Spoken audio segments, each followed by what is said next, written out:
Fuck you, I'm cutting that out. Rude. User error 68. I'm Joe. I'm Alan. And I'm Dan. We're back, and it's another hashtag Ask Error special. We enjoyed the last one so much, we thought we'd do another one. Before we get into it, quick mention that the forum has now gone away. You have destroyed the droplet. It is no more.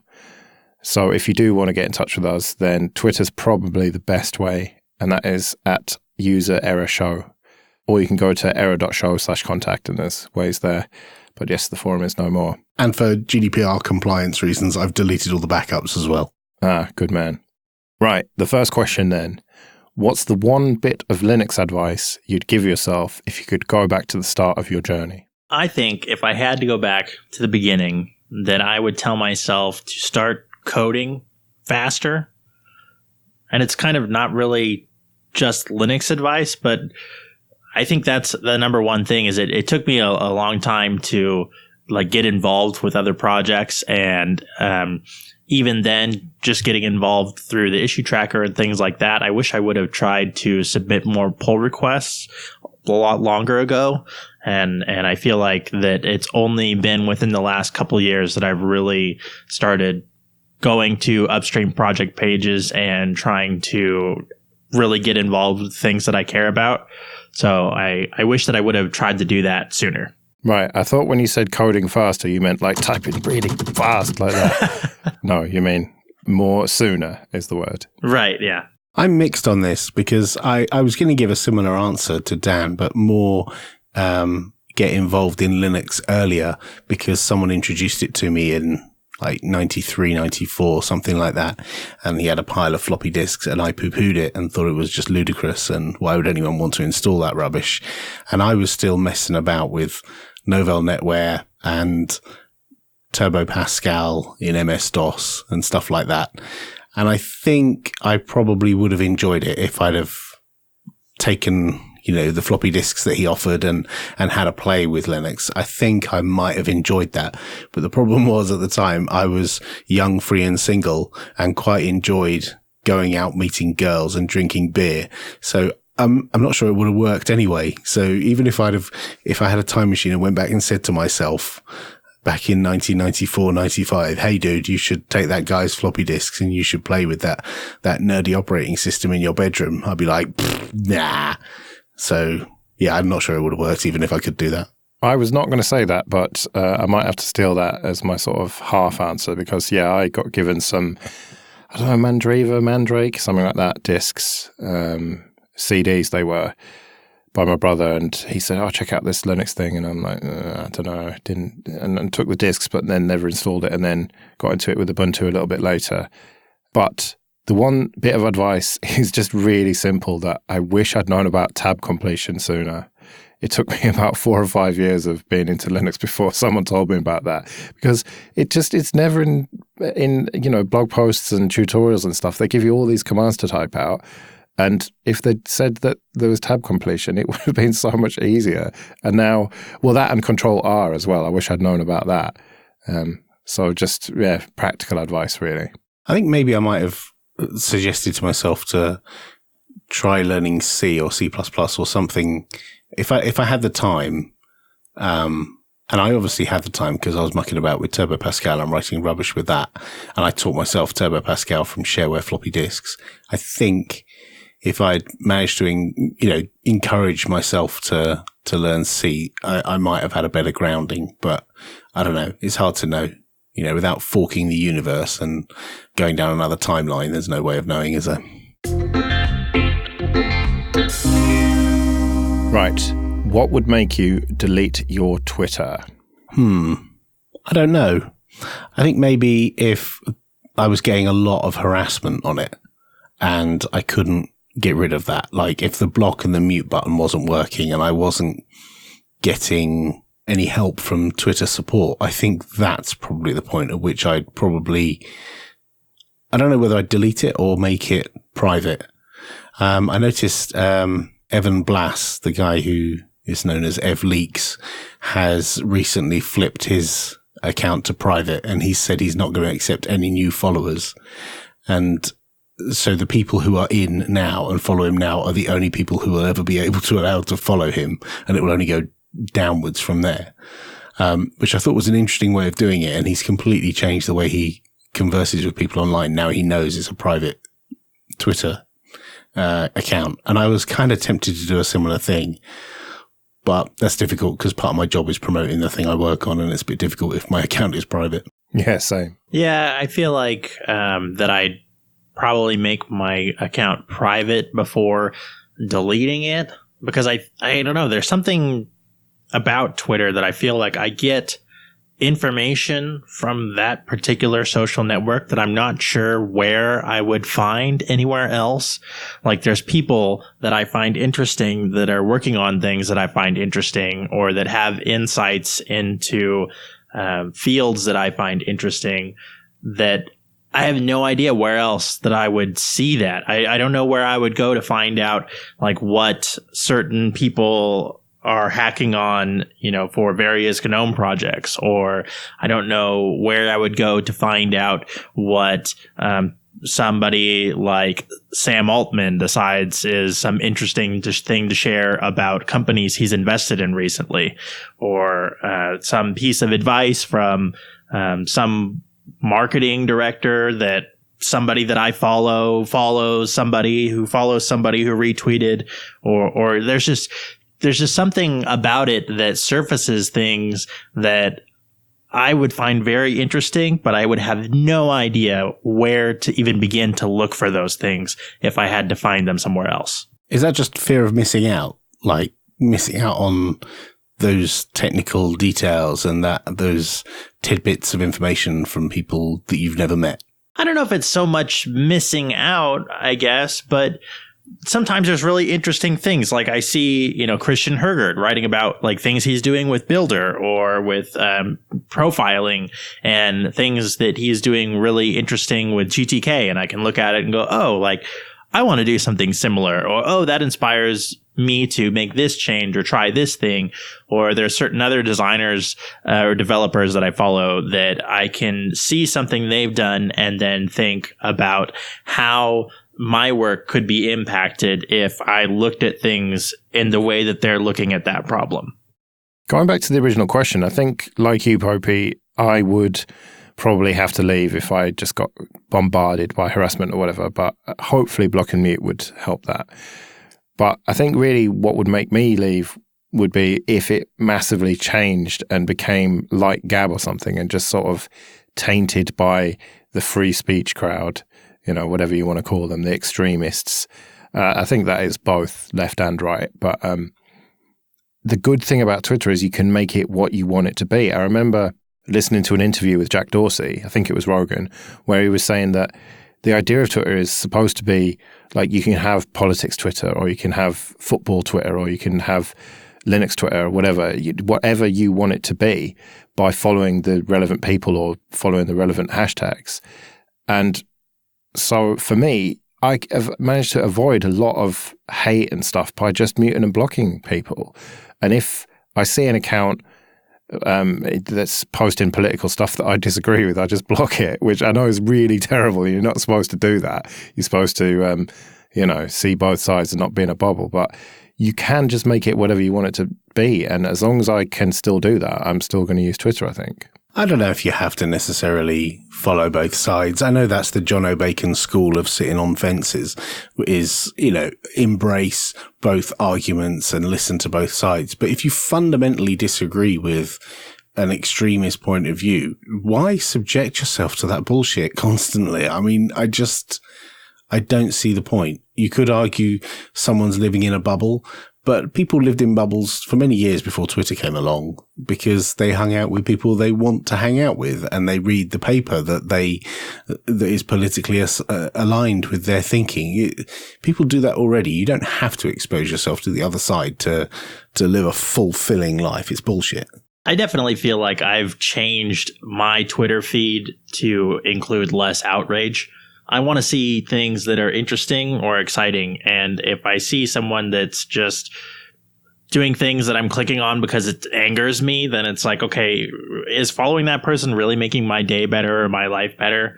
I'd rather follow the accounts of like various city things so I can see like what new festival is coming up or what new restaurant is popped up on the corner or something, instead of some outrageous political opinion or something. Or can you believe that this person did that? What's that woman who recommends everyone gets rid of all the stuff from their house and downsizes? Are you following that mantra, but on Twitter? Oh, yeah. Yeah, I'm Marie Kondoing the shit out of my Twitter. Yeah, hashtag brings me joy. Well, I'm one of those weirdos who has to read every tweet from everyone I follow. So that's why I only follow like 30-something people. That's demented, dude. That's the road to insanity. Yes. I don't know. I just I would rather not see anything from them than not be able to see everything. I don't know. I'm just strange like that. But I quite like the search page every morning when I look at all the people I follow first. And then I go to the search page and see what's going on with the world. And I suppose you could say I get my news from there. I mean, I do also read BBC News and loads of tech news and stuff. But, I sort of stayed down with the kids that way, I feel. Like, I know that Taylor Swift right, Granddad. But Taylor Swift has just brought out a new single and, I checked out the video to that. And I wouldn't have known about it if it wasn't for the Twitter search page. That's because you haven't got a TV, Joe. If you had a TV, you would have seen her on Graham Norton last week and you would have known this. Ah, right. Well, yeah, so Twitter's like my TV then. When do you think you'll buy your first electric car? This is a really interesting one because living in the city, I'm starting to kind of feel like I don't know if it makes sense to buy another car ever. Oh, right. Because there's so much like ride sharing, right? And things are so walkable and there's not that much public transportation, but between things like Zipcar and Gigcar and Ubers, scooters and bikes and, all these other things, I don't know how. I mean, we have 2 cars right now, and one of them literally moves on street cleaning day, and that's it. That's the entire use of that car. So it's starting to feel like, okay, how much are we spending on this car? And how much would it cost if we just grabbed a car when we needed one? And I think the scales are starting to tilt towards more like sharing of transportation methods than like, would I love to own a Tesla? Yeah, but will I ever actually need to buy another car? I don't know. Well, that will all change if and when you have kids, because you basically can't have kids and no car. Am I right, Popey? Well, I guess in the city you probably can. When I go into London, I often see people schlepping around London with their kids in the morning, like taking them to school or wherever they're going, dropping them off at the nanny or whatever. So I think if you live in a city that has decent public transport or Uber or other ride-sharing services, I think it's pretty reasonable. You can do that. Or some people who use bicycles with, the little thing on the back so the kid can sit in on the back of a bike while you're cycling. That kind of stuff works. But where I live, which is not in a city, and some of my family live a fair distance away and trekking to and from friends and stuff a lot. Yeah, we ended up having a big car. When the kids were born, we had an estate, a big Volvo estate. And actually, that's the last car I bought. And that was 16 years ago. So I haven't bought a car for 16 years. I've had cars and I've been lucky that they've been handed down to me, but I haven't bought anything. And I'm kind of loath to. I don't like the idea of spending a huge chunk of money on this thing that sits on the driveway most of the time and is only really used now and then. Like I use my car today to drop my daughter off at dancing, and I don't really use it much beyond that. It sits in car parks or sits in my driveway. So yeah, I would like an electric car. That'd be nice, but I can think of plenty of other things I could spend my money on, really. I just couldn't be without a car. Ever since I started driving, it's just the ultimate freedom. I can just do whatever I want, whenever I want. And you could say that with, those car shares and stuff. But then you have to walk to the place where it is and, someone else might have got it. And do you ever use these services? That's never, ever happened to me. Walking to the service means like crossing the road. So you're on the same side as the road as the car is coming from. And it comes to you for the most part. No, I don't mean Uber. I mean, where like Zipcar and stuff like that. We've got a gig car parked literally across the street. They just park on the regular street parking. You don't have to go anywhere. The closest one to me is about a 5-minute walk because where there's not parking's really tricky where I am in London. So, I'm not saying that is like a huge issue, but it's just nice to know that I can just go and get in my car now and I could drive to Scotland or whatever. I could just do whatever I wanted. And so it's that ultimate freedom. And so I suppose back to the electric car question, I would like to have an electric car because it feels like the right thing to do, but it's just you don't have the range at the moment. And we've got this vicious circle of there aren't enough electric cars yet to have electric charging stations as a standard thing absolutely everywhere. And also the time it takes. At the moment, even a car with a huge tank of petrol or diesel is going to take you, 10 minutes to fill it up. Whereas an electric car, the charging just isn't fast enough at the moment. There's a few things there. Like you said, it's the ultimate freedom, but really is it? Like you've got this thing shackled around your neck constantly that you've got to MOT and pay the road fund license, and you've got to constantly keep filling it up and you've got to maintain it, service it. And when you're free from your home and you're in your car, you're just chained to a piece of concrete, like driving down the road. I don't see a car as amazing freedom. I actually feel like trains give you more freedom than cars because you could jump on a train, somebody else drives, you can get on and do other stuff. You're not having to concentrate hard while you're driving. You can have a beer if you want to, or you could just stare out the window. So I think public transport gives you more freedom than a car does. Yeah, but it's full of other people. That is the downside, yes. So regarding range anxiety, I feel like the modern cars are at like 300-mile mark right now, right? That's like 480 kilometers. So do you really need to drive farther than that in a day? Even the low-end ones have a decent enough mileage for most people, like on average. And yeah, whenever you say that, there's always someone who says, yes, but I drive 300 miles each way to work every day. And I have to park in a park and ride service and there's no power, so I can't charge it during the day. Yeah, all right. There's always going to be someone for whom this doesn't fit. But there are also, there's a woman I follow on YouTube, and she's, so I'm interested in electric cars, and, this woman I follow on YouTube has a Renault Zoe, which is, at the lower end of the scale of electric cars. And she's done reviews of the different charging systems, and there's multiple charging systems in the UK.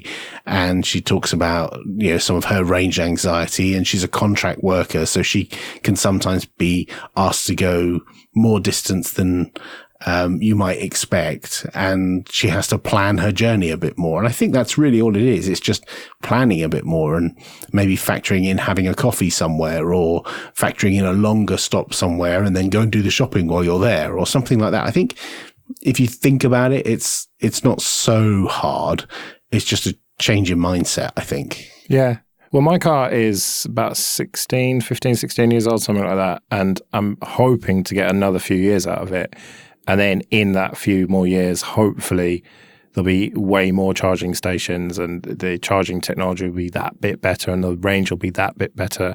And so I'm hoping that my next car will be electric, but I think maybe there'll be one more before I go electric, and then hopefully I'll never look back. Right, and this is pointed firmly at you, Popey. Have you ever been banned from a community? What? I don't know. I don't think I've ever been banned from a community where I feel really upset and I want to get back in there, and I feel sorry, and I'm really regretful of my actions, and please let me back in. I'm really sorry and I'm missing out. I have been banned from places though. Like I got banned from an IRC channel because I told someone that they'd broken a rule somewhere, and they were like, wait, you came into my channel to tell me that I broke a rule somewhere else? I'm like, yeah. And so I got banned from there, which was pretty stupid and juvenile by some like Linux YouTuber. But I've never really been completely kicked out and told, you're not welcome here anymore. Do not ever darken these doors. I was kicked out of a forum very early on when I first got onto the internet, basically, and I didn't understand how it all worked, and I was just overly sensitive, and that was a bit annoying. But, you know, that was a learning experience. And then I've kind of had some self-imposed bans where I've just kind of said, fuck you, and made them ban me.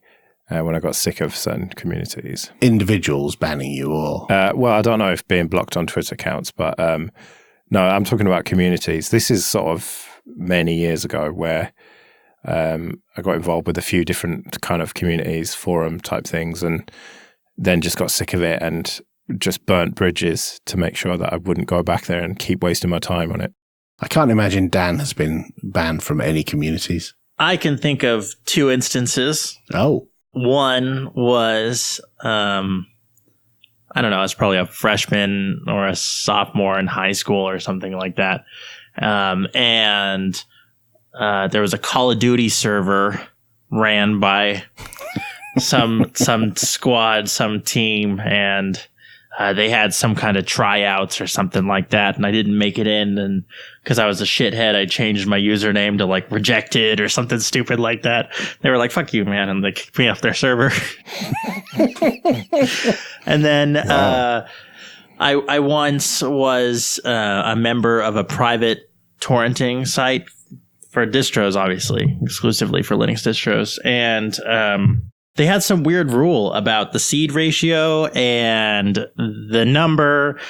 I was really good about it. I was really on it. And then it's like once you get past a certain number of gigabytes downloaded or something, then they switch you over to a different tier. And it was like all of a sudden my ratio was like terrible. And so it was like insta ban. So that wasn't really fair, but I deserved the first one. I think you deserved the second one for not reading the rules and understanding them properly. Yeah, well, they were really confusing rules. I didn't join a community yesterday because I didn't like the onerous presentation of the rules that I was going to join. Someone asked me to join a Discord server, a Linuxy Discord server, and in order to continue a discussion about something that was going on at work. And I was like, yeah, okay, I'll join.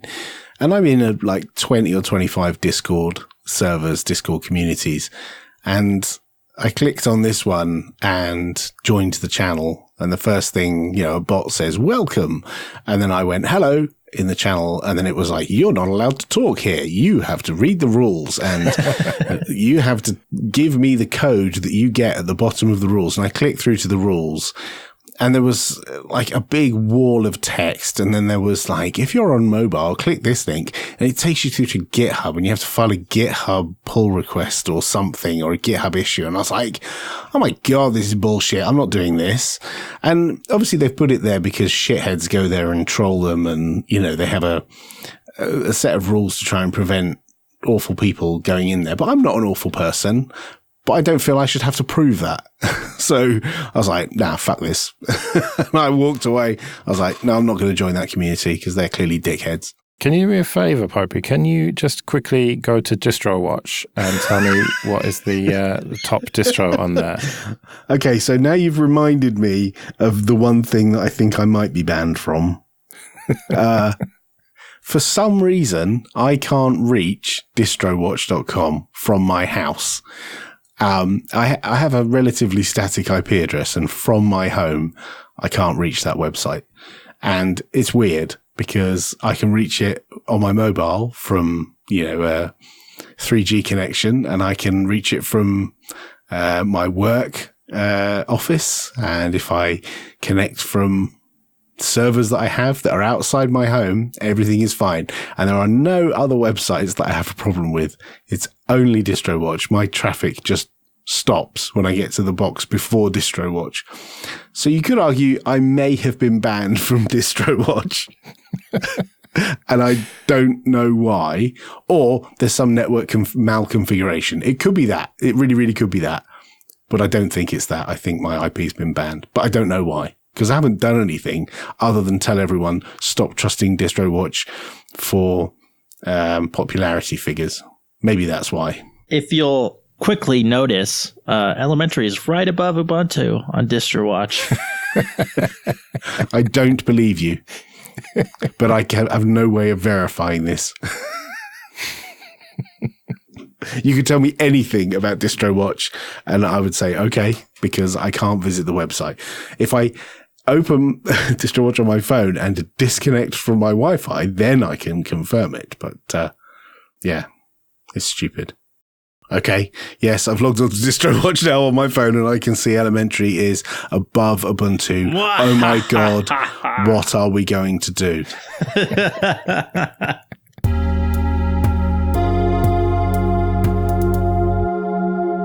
Right, a question that came up for me today, and this is very serious business.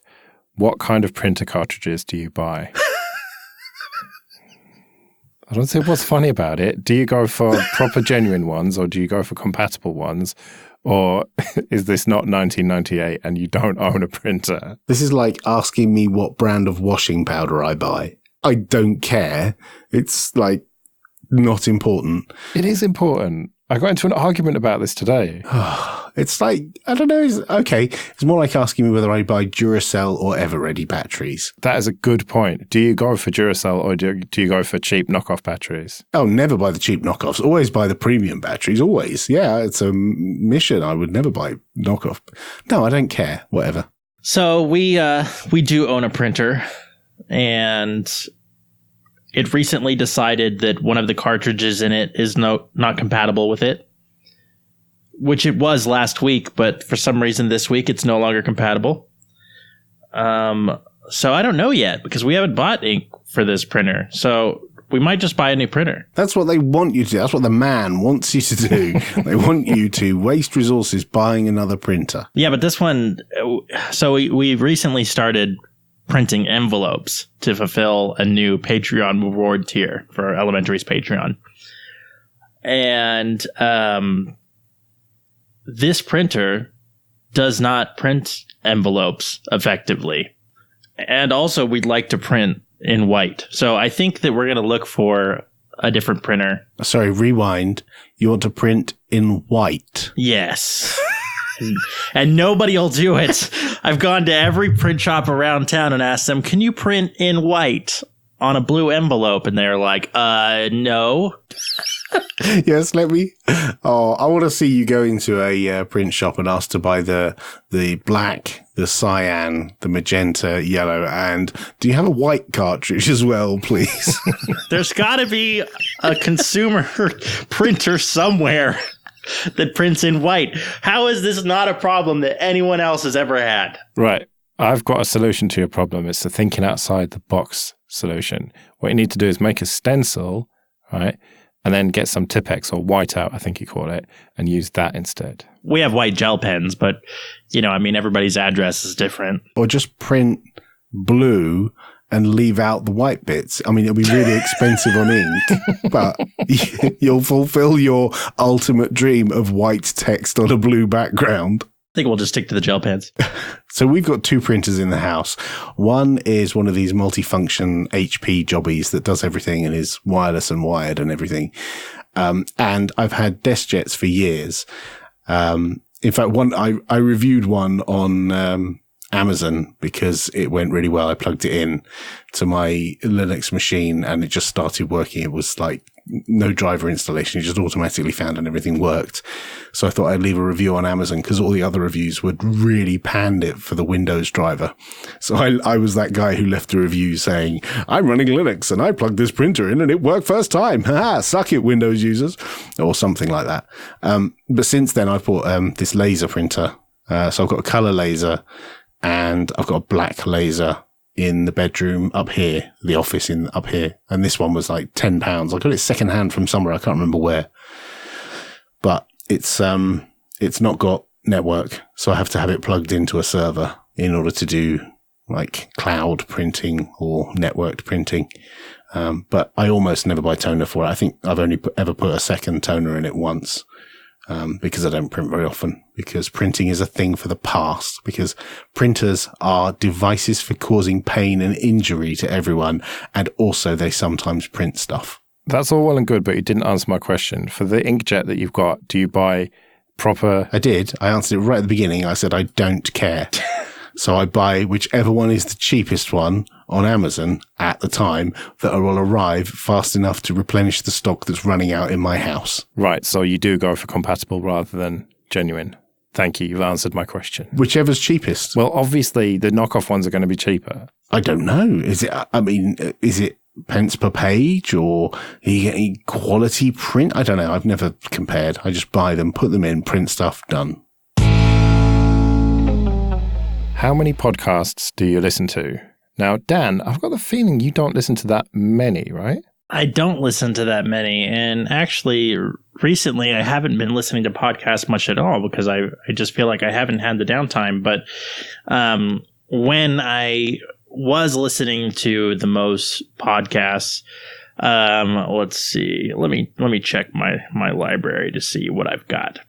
I am currently subscribed to 10 shows, including this one. So not that many then. I suspect the audience are probably subscribed to a lot more. Popey, you listen to shitloads, don't you? Yeah, I've just counted my subscriptions. It's in a grid of 4 across, and I've just scrolled all the way through, and it's 23 down and 4 across. So like nearly 100, 90 odd podcasts. But as I scroll through a couple of them, I don't think I've ever listened to, and a few of them no longer produce episodes. So I should have a clear out, really.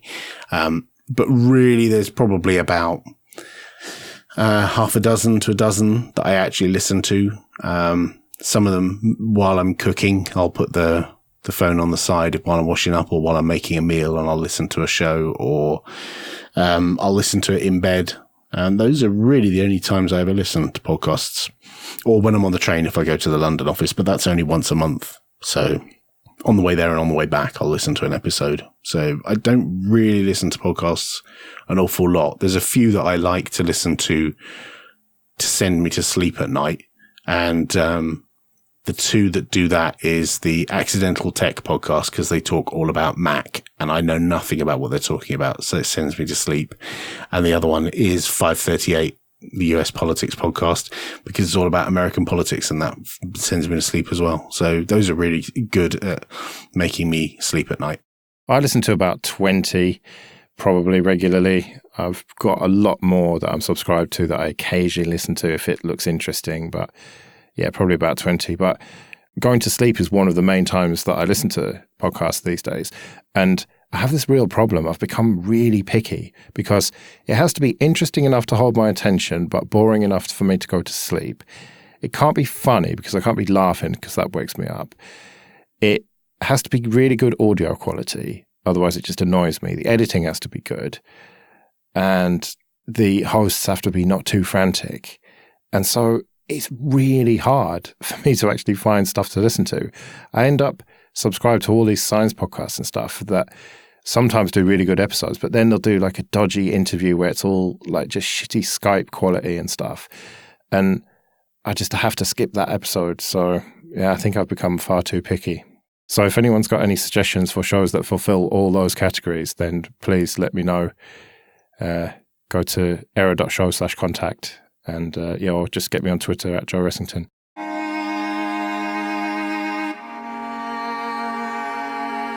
What do you hoard but probably shouldn't? Apart from ThinkPads, I know we'll get back to you, Popey. Dan, do you hoard anything? I feel like I've done a pretty good job at not hoarding anything. I think that by proxy, the thing that is the closest thing to a hoard that we have in the house at the moment is a giant pile of sample toothpastes. Wow. What? Well, because Karen got these for free from her last job. So they just had a bunch of them in there, like little travel size toothpaste. And so we haven't bought toothpaste in like 8 months because we have this huge bag of travel toothpaste. But Other than that, I mean, and that's pretty, I can't justify getting rid of the pile of toothpaste because that's pretty useful. So There's a key factor here. Is it all the same one or is it all different ones? no, it's all the same one. Ah, okay. Because I'm not going mad here, right? Toothpaste, you get used to it. And then if you change it, it's fucking horrible for the first few days. No matter what toothpaste you change to, it's always horrible. I don't know about horrible, but it is weird. But then after like 3 or 4 days, you're just used to it. How big is this pile of toothpaste? Because I'm picturing you in a modest-sized flat being overwhelmed by a giant pile of very small things of toothpaste. I'd have to check the size of the pile because obviously we're using these toothpastes and they're very small, so we use them at a rapid rate.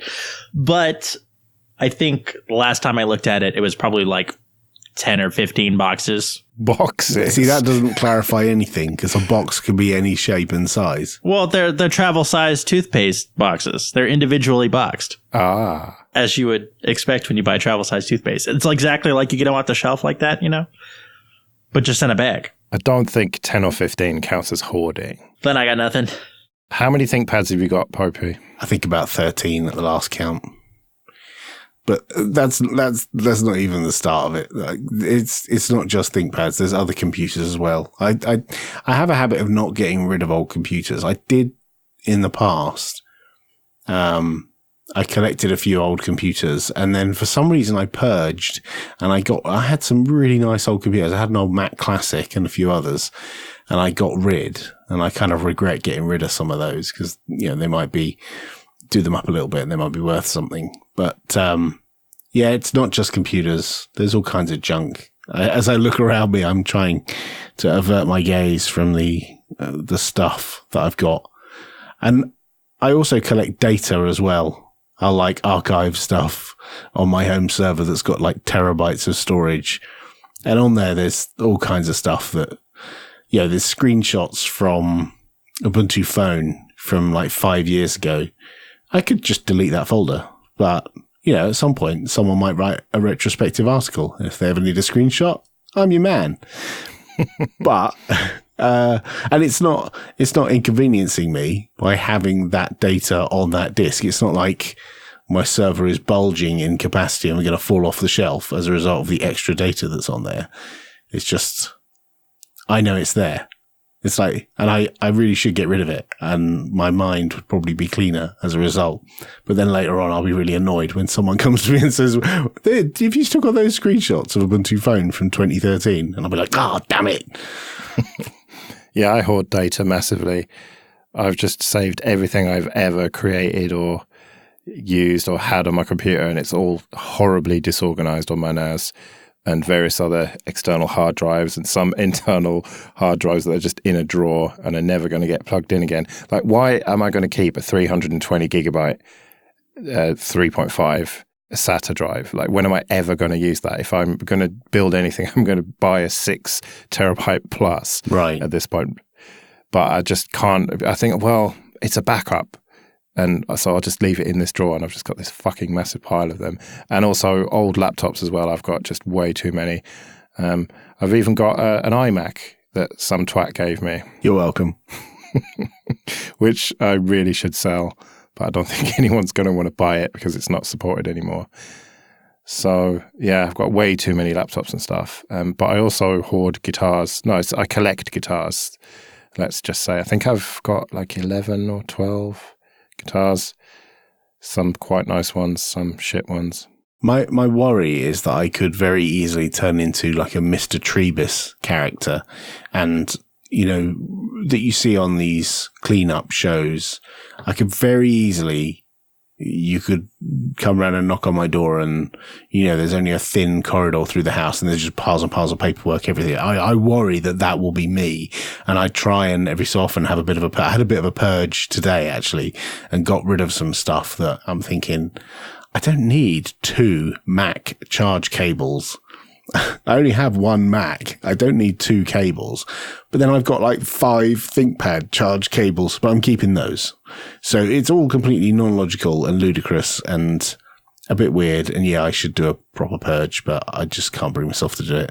If digital content counts, then I guess I would have to admit that I have a lot of GarageBand files. Like, new song idea 1, new song idea 4, song idea revised. Right. And is that all backed up properly then? It is. It's all in my iCloud drive, like filling it up for since ever. Cover songs that I recorded like the first 2 parts of and then never finished. I have a supplemental question. How many objects qualifies as a hoard then? Because if 15 toothpaste isn't a hoard, but 15 ThinkPads, whatever the hell they're called, computers is a hoard. It's not the number of them. It's the way they were acquired, I think. I think it doesn't, and the fact that you're consuming them, so the amount goes down. So the fact that you've got a lot of toothpaste, I don't think you could class that as hoarding it unless you weren't using it. If you weren't using it and it was just gathering dust in the corner, that's a hoard. But the fact that you're actually consuming it and using it seems like a reasonable thing. Just like someone going to the cash and carry and bulk buying toilet roll. It's not hoarding toilet roll. It's buying it cheaply because it comes in bulk, I think. Whereas my ThinkPads I have acquired over time. I don't need more ThinkPads, but I went into a charity shop and bought another one. That's hoarding. One of these days I'm going to dump my A20M on you, but you're just not having it so far. Thanks.